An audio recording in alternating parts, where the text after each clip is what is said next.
someone who's dedicated themselves to a life of spirituality. But the point is, it's got nothing to do with appearance. And thought just can't take that. It can't understand that. It's got nothing to do with experience, nothing to do with appearance. It doesn't depend on anything like that.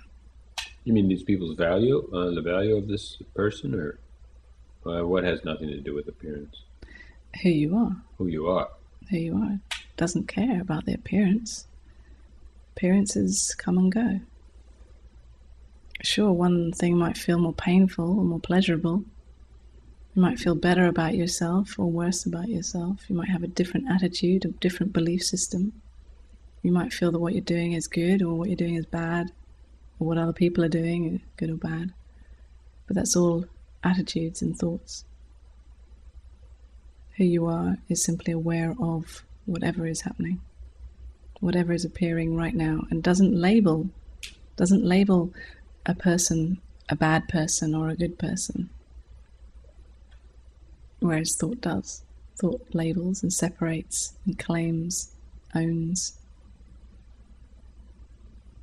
So I'm not saying that one kind of behavior is better or worse. In fact, the opposite. I'm not saying anything about behavior.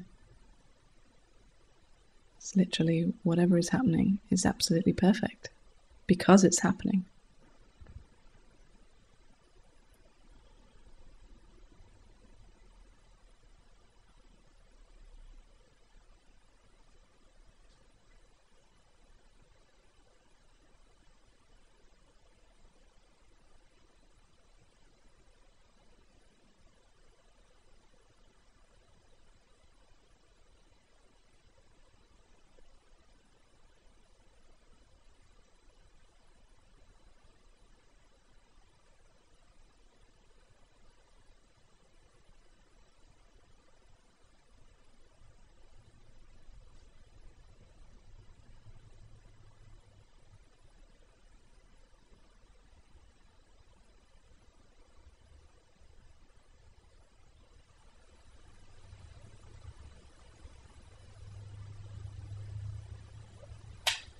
Images. Images make reactions. Yeah. It's just part of the machine. Get reactions out of images. Or what comes in the senses. There's some feeling which gets translated into maybe a judgment and a desire, or a judgment, let's just say. And in the end, it maybe is translated into an activity, an action. Maybe it's just arising, and it's not really a 1, 2, 3, 4 thing, that just this A causes B, causes C, causes D, but somehow they seem to come, all those things come up. Mm-hmm. And maybe without images, not so much happens when you're asleep. Yeah. Or when you're in the surgery room and they've got you under or something like that. Yeah. So then teaching is about images and pointing. Because, language is about images. And so I don't know if there's a correlation between images and activity that comes out of them, or images and understanding that comes out of them, or even seeing. If it's not something happens, we talk, maybe we tell stories, we spin images, and I don't know, we call it a pointing.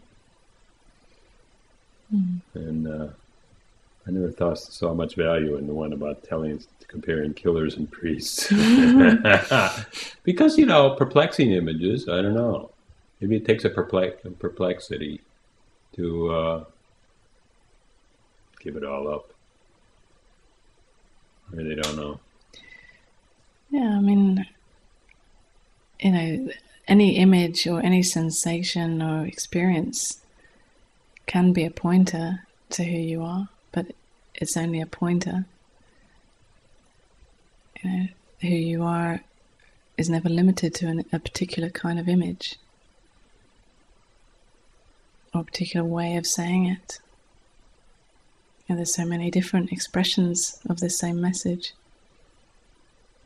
and everyone is valid and has its place, whether it's coming from the mouth of a killer or a priest.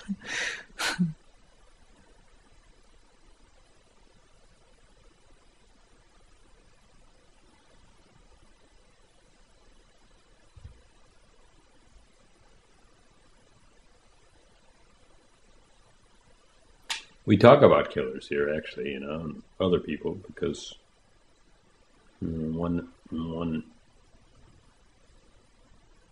passion we have is when we find somebody that really works with people of all kinds and really offers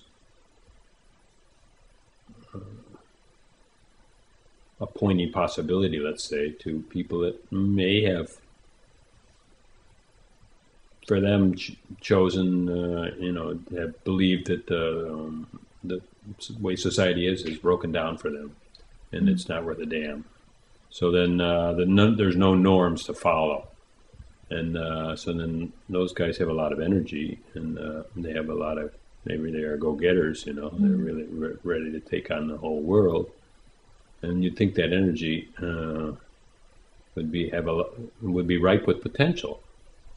And actually, it is what the testimony of these people that do prison work and stuff like that. And I don't know. Somehow, I guess I have a belief that any teaching should somehow, the rubber should hit the road somewhere. It should be effective in something. It should be applied somewhere. Okay, that's just maybe just an efficiency model, that we have something, let's apply it. But I mean, I like the idea about service and about taking this message into prison. And then I like to hear the results about it too. Yeah, why not? This message doesn't belong in any particular place, but it's just interesting to see that you have that belief, and that belief is some kind of controlling, of how or where this message should be expressed, and this can't be fitted into any belief. This is totally out of control. And whether you think it should happen in a certain way, or service, or teaching more efficiently, or whatever the belief is, it's got nothing to do with that. Like life just does what it does. And maybe you may find yourself in a prison, you may find yourself, in a church, or I don't know, anywhere. It's just it's quite a surprise even to be here right now. Right. I mean, I don't see any conflict with that, because you just say, okay, life does what it does. And if I say it should go into prison, life is just saying, hey, it should go into prison, and not really asking for a confirmation that this is a good belief. But that's kind of like, I feel like it should move out in all directions. And why? And the easiest way to do it is, why should it move out? Move cameras around in all directions. Why shouldn't it? Yeah. It's the same question. Why shouldn't it? Sure, but there's no need for that, because it's here right now. But yeah, why not? Absolutely. Yeah, it's the same question. So what is it? It doesn't mean it's just as meaningless. Yeah, both those questions are just as meaningless. Sure. Why should it? Yeah. Why shouldn't it? Absolutely. And so we're not even talking. We're just goofing around. Well, that's like everything, really. Right? Yeah. Sure. Yeah. But I mean, this has no direction, Yeah. There's no direction there, so it has every direction. So then it's just absolutely. It plays in that way. It plays as if it has direction. Yeah.